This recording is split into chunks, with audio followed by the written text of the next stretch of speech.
এক গুচ্ছ চাবি। কবি সলিল চৌধুরী। উত্তরাধিকার সূত্রে পেয়েছি শুধু এক গুচ্ছ চাবি। ছোট বড় মোটা বেটে নানা রকমের নানা ধরনের চাবি। মা বললেন যত্ন করে তুলে রেখে দে। তারপর যখন বয়স বাড়ল, জীবন এবং জীবিকার সন্ধানে পথে নামতে হলো। পকেটে সম্বল শুধু সেই এক গুচ্ছ চাবি। ছোট বড় মোটা বেটে নানা রকমের নানা ধরনের চাবি। কিন্তু যেখানেই যাই সামনে দেখি প্রকাণ্ড এক দরজা, আর তাতে ঝুলছে প্রকাণ্ড এক তালা। পকেট থেকে চাবির গুচ্ছ বের করি। এ চাবি সে চাবি, ঘোরাই ফেরাই, লাগে না, খোলেও না।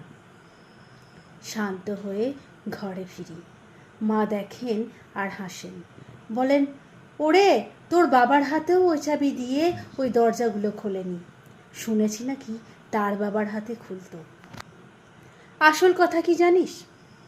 এসব চাবি হলো সততার, সত্যের, যুক্তির আর নিষ্ঠার। এসব দরজাগুলো খোলে না, তবুও তুই ফেলে দিস না।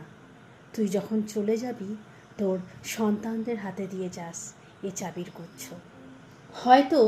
হয়তো কেন, নিশ্চয়ই তাদের হাতে একদিন এইসব সততার, সত্যের, যুক্তির, নিষ্ঠার চাবি দিয়ে জীবনের বন্ধ দরজাগুলো খুলে যাবেই।